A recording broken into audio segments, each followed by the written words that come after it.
Welkom by ons opvoedkundige sessie oor die hersiening van inligting uit geloofwaardige bronne, deurslaggewend vir enige navorsingsprojek in jou studies by Rosebank Kollege. Kom ons begin deur te verken akademiese joernale. Hierdie bronne verseker ewig nie geëvalueerde artikels wat streng gekeer word, wat die nuutste navorsingsbevindinge en teoretiese vordering bied. Volgende boeke en vakkundige tekste bied omvattende dekking van gevestigde kennis, insluitend historiese konteks en grondliggende teorieë wat noodsaaklik is vir deeglike navorsing. Regerings- en institusionele verslae dien as gesaghebbende bronne van data en ontleding wat insigte verskaf in regulatoriese, beleid en industrie-spesifieke neigings.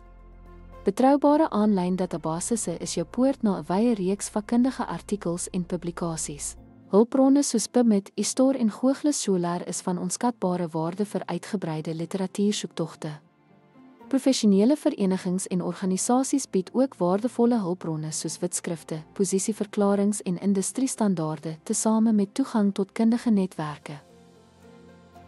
Die hersiening van geloofwaardige bronne gaan nie net oor die insameling van data nie, maar die begrip en toepassing van bekragtigde, betroubare inligting wat die integriteit en geldigheid van jou navorsing ondersteun.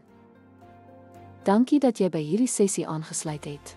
Onthou, die integriteit van jou navorsing by Rosebank Kollege hang af van die stewige fondament van geloofwaardige en deeglik gekeerde bronne.